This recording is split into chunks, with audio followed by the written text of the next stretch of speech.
میری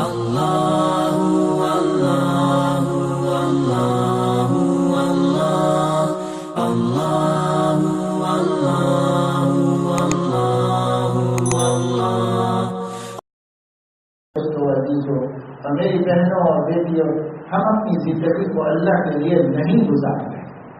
ہماری اپنی زندگی کا لمحہ اس خبیث نفس کے خوش کرنے میں گزر رہا ہے.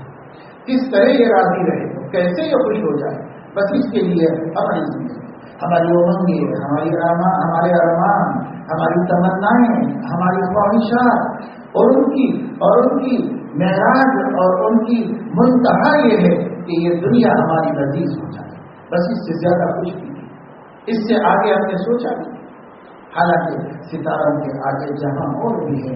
کیا تم اس دنیا کو دیکھ رہے ہو؟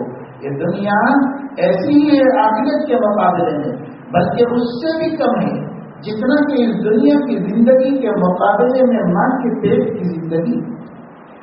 ماں کے پیٹ میں جو 9 مہینے انسان زندگی گزارا ہے، اس کے مقابلے میں اس دنیا کی 90 برس کی زندگی کتنی وسیع ہے، کتنی عریض ہے. وہاں ایک چھوٹی سی کوٹری تھی، اس کال کوٹری کے اندر، اس اندھیرے کے اندر پڑا ہوا تھا. وہاں پر اس کو بس ایک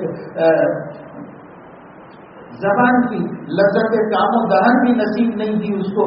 وہاں پر اس کی ناک سے اسے روزی مل کر اس کا وجود بڑھتا جا رہا تھا، بنتا جا رہا تھا، اور وہ ایک ناپاک غذا کے ساتھ وہاں پر پرورش پا رہا تھا. اور اس کے بعد باہر نکلا تو اس نے اتنا بڑا جہان دیکھا. ادھر زمین ہے اور ادھر آسمان ہے، اور آسمان اور زمین کے درمیان ہزاروں کلومیٹر کی مسافت ہے، اور اس کے اوپر چاند ہے اور سورج ہے اور ستارے ہیں، کیسی بڑی بڑی چیزیں ہیں، پہاڑ ہے. اس کا گھر تو کتنا بڑا ہے، جس گھر میں رہ کر وہ آیا ہے اس کے مقابلے میں اس کا گھر کتنا بڑا ہے. اس کا گہوارہ بھی کتنا بڑا ہے اس کے گھر کے مقابلے. اور اس گہوارے کے بعد پھر اس کے گھر میں آیا تو اس کا گھر کتنا بڑا ہے، اس کا گھر کا ذہن. اور باہر نکلا تو محلہ کتنا بڑا ہے، اور آگے دیکھا تو شہر کتنا بڑا ہے، اور آگے گیا تو ریاست کتنی بڑی ہے، پھر ملک اور پھر پورا عالم کتنا بڑا ہے. اس کو تب سمجھ میں آیا کہ اوہ، میں تو بڑے خسارے میں رہتا اگر وہیں رہتا. تو وہاں سے آیا ہوں تو اتنی بڑی بڑی نعمتیں ملی ہیں اور اتنا بڑا جہان دیکھنے کو ملا ہے. تو جیسے انسان ماں کے پیٹ کے مقابلے میں اس کائنات کی وسعتوں سے حیران ہے، پریشان ہے، اس کائنات کے مقابلے میں آخرت کی وسعتیں بے انتہا، بے حد و حصہ، کوئی نسبت بھی نہیں ہے. اتنی بڑی آخرت.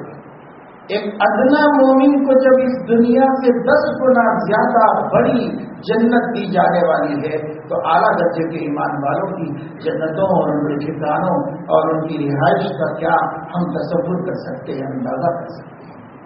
فَلَا تَعْلَمُ نَفْسٌ مَا أُخْفِيَ لَهُم مِّن قُرَّةِ أَعْيُنٍ جَزَاءً بِمَا كَانُوا يَعْمَلُونَ. کسی شخص کو نہیں معلوم کہ میں نے ان کی آنکھوں کی ٹھنڈک کے لیے کیا کیا بنا کے رکھا ہے. بتایا نہیں ہے میں نے، لیکن بنا کے رکھا ہے. ما اخفی لہم، کیا چھپایا گیا ہے ان کے واسطے، ان کے لیے کیا چھپایا گیا، چھپا کر رکھا ہے اللہ نے، دکھایا نہیں.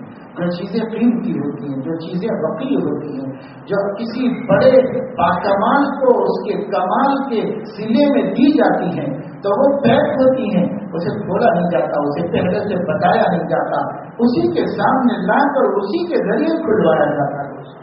اللہ تعالیٰ اپنے ایمان والے بندوں کو جو تمغے عبادت دینا چاہتے ہیں اور جو بندگی کی شان کا سلا دینا چاہتے ہیں، اس سلے کو اللہ تعالیٰ نے پیک رکھا ہے، اسے بالکل مخفی رکھا ہے. وہ اللہ اپنے بندے کے ہاتھ میں دے کے بندے کے ہاتھ سے کھلوائے گا. وہ اللہ تعالیٰ پہلے سے کسی اور کو نہیں دکھائے گا. اس کے لیے سیکریٹ سپریٹ اللہ تعالیٰ نے انعام رکھا ہے، اسی کو دینے والا ہے. تو اللہ تبارک و تعالیٰ شان ہوگی. یہ نعمتیں ہیں جس کے لیے آدمی کو محنت کرنی چاہیے، قربانیاں دینی چاہیے، ایثار کرنا چاہیے، خواہشات کا خون کرنا چاہیے، فانی ارمانوں کو چھوڑ دینا چاہیے. اور ختم ہو جانے والی آرزوؤں کو سائڈ میں کر دینا چاہیے. یہ سب چھوڑ کر اس کی آرزو کرنا چاہیے اور اس کی تمنا کرنا چاہیے. وفی ذلک فلیتنافس المتنافسون لمثل ھذا فلیعمل العاملون. ایسی نعمتوں کے لیے کام کرنے والوں کو کام کرنا چاہیے. ایسی دولتوں اور مرتبوں کے لیے تقابل و تنافس کرنے والوں کو ایک دوسرے سے مقابلہ آرائی کرنا چاہیے اور بڑھنے کی کوشش کرنا چاہیے کہ میں آگے نکل جاؤں تو میں پالوں. اس کے لیے کوشش کرنی چاہیے. کہا گیا ایک مقام ہے جس کا نام مقام محمود ہے.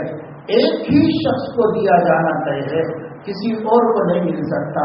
ایک ہی مقام ہے اور ایک ہی شخص کے لیے مقدر کیا گیا ہے. تو حضور اکرم صلی اللہ تعالی علیہ وسلم نے اپنی امت سے یہ فرمائش فرمائی ہے اور ان سے یہ خواہش ظاہر کی ہے کہ آپ لوگ میرے لیے دعا کرو کہ وہ مقام جو اللہ تعالیٰ نے ایک بندے کے لیے مقدر فرمایا ہے وہ بندہ میں بن جاؤں. اس کے لیے اللہ تعالیٰ سے دعا. اسی لیے ہم اذان کے بعد کہتے ہیں آتی محمد الوسیلۃ والفضیلہ. ہم مقام وسیلہ ہمارے محمد کو دیجیے. مقام وسیلہ اور مقام محمود ایک ہی چیز ہے جو ہمارے نبی کو ہم دینے کی اللہ تعالیٰ سے دعا کریں. اور قربان جائیے ہمارے آقا صلی اللہ علیہ وسلم کی عبدیت اور بندگی کی انتہا, بندگی کی انتہا کہ ہمارے نبی یہ سمجھ نہیں سکتے تھے کہ اگر وہ ایک ہی مقام ہے اور ایک ہی بندے کو ملنے والا ہے تو کائنات میں خدا کا اور کون سا بندہ ہے جس کو وہ مقام مل سکتا ہے میرے علاوہ. وہ نہیں سمجھ سکتے تھے, وہ سمجھتے تھے, انہیں پتا تھا, وہ جانتے تھے, لیکن وہ اللہ تعالیٰ کی عظمتوں کے معترف تھے. وہ اللہ تعالیٰ کی شان استغنا کو جانتے تھے. وہ اللہ تعالیٰ کے غنی عن العالمین ہونے پر ایمان رکھتے تھے.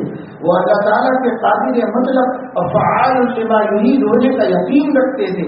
اس لیے ان کے دل میں ایک دم تک ہوتی تھی کہ ہو تو سکتا ہوں میں ہی, لیکن کیا جب کہ اللہ میرا انتخاب نہ فرمائے تو وہ غنی عن العالمین ہے, وہ ایسا بھی کر سکتے ہیں. لہذا اپنی امت سے کہہ رہے ہیں کہ میں تو دعا مانگ ہی رہے ہوں میرے امتیوں, میں نے تم پہ 1000 احسان کیے, تم ایک میرے ساتھ خلوص یہ کر لو کہ میرے لیے اللہ سے دعا کرو کہ وہ واحد مقام قرب وہ مجھے مل جائے. اس کے لیے میرے لیے تم دعا کرو. یہ ہمارے نبی کی عبدیت ہے. انہوں نے سکھایا ہے اپنی شان عبدیت سے ہمیں بندہ بننا سکھایا ہے. بندو میرے امتیوں بندے ایسے بنتے ہیں, بندہ بننا ایسا ہے. آج تو ہر کمال کا حقدار ہم نے اپنے آپ کو سمجھ رکھا ہے. اللہ کی ہر نعمت کا حقدار ہم نے اپنے آپ کو سمجھ رکھا ہے کہ مجھے نہیں تو اور کس کو ملنی چاہیے. ہم نے یہ سمجھ رکھا ہے کہ فریب ہے, یہ دھوکہ ہے اور نفس کا دھوکہ ہے. فسوف تری اذا انکشف الغبار افرس تحت رجلک ام حمار. ان قریب یہ جو گھوڑوں کے دوڑنے سے فضاؤں میں گرد و غبار ہے اور سواری نظر نہیں آ رہی ہے, ان قریب جب تم رکو گے اور اس کے بعد یہ سفر جب ختم ہوگا اور یہ گرد و غبار بیٹھ جائے گی اور فضا صاف ہو جائے گی اور جب ایک دوسرے کو دیکھنے لگو گے تب تمہیں نظر آئے گا کہ تمہارے پیروں کے نیچے گھوڑا ہے یا گدھا ہے. جب تمہیں سمجھے آج دنیا کی اس ہما ہمی کے اندر ایک فریب اور دجل اور مکر اور جھوٹ اور دھوکے کا گرد و غبار ہوتا ہے. اس گرد و غبار میں ہر بندہ اپنے کو گھوڑ سوار سمجھ رہا ہے, حالانکہ وہ گدھے پر بیٹھا ہوا ہے. لیکن جب قیامت کی خاموشی ہوگی اور یہ دنیا کی رنگ رنگیوں کا گرد دیکھے گا تب آدمی دیکھے گا کہ وہ کیا سمجھ رہا تھا اپنے کو, وہ کیا نہیں تھا, تب اس کو سمجھ گیا. اس لیے میرے دوستوں میری بہنوں, ہمیں اپنی زندگی کی حقیقت آج اس دنیا میں جاننا ہے, آج جان لیں گے. غرور کا کوئی مقام نہیں ہے, تکبر کے لیے میری زندگی میں کوئی جگہ نہیں ہے, کوئی کمال ایسا نہیں ہے جس پر فخر کیا جا سکے, کوئی چیز نہیں ہے. بندہ بنو, بندگی سے بڑھ کر کوئی کمال نہیں.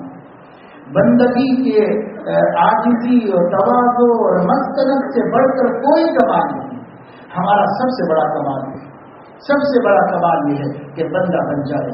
ہم حافظ بن جائیں تو بندگی بڑھ جائے, عالم بن جائے بندگی میں اور اضافہ ہو جائے, مفتی بن جائیں اور اضافہ ہو جائے, امام و خطیب ہو جائیں اور اضافہ ہو جائے, اور ہمیں جو ہے معلم بن جائیں, مصنف بن جائیں, مدرس بن جائیں جو کمال آتا جائے ہر کمال ہمیں اپنی نظر میں گراتا چلا جائے، ہر کمال ہمیں اپنی نظر میں ہم کو گراتا چلا جائے۔ اگر کمالات نے ہمیں اونچا کیا ہے اور کمالات نے ہمیں ہماری نظر میں اونچا کیا ہے تو اللہ کی نظر سے نیچا ہو گیا۔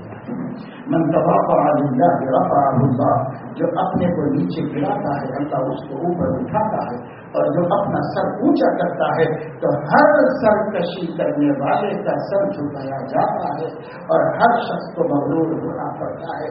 ہر فرعون کے لیے موسیٰ پیدا کیا جاتا ہے اور ہر جھوٹی عزت کو ذلت کا سامنا کرنا پڑتا ہے۔ تم اپنے کمالات پر غرور کرو گے، اللہ تعالیٰ تمہارے غرور کے سر کو ختم کرے گا۔ اس لیے کمال ہمارے اندر عجز پیدا ہے، تواضع پیدا ہے، ہمارے اندر مسکنت پیدا ہے، بندگی کی شان پیدا ہے۔ ہم ہر اعتبار سے اپنے آپ کی حقیقت پر نظر رکھیں۔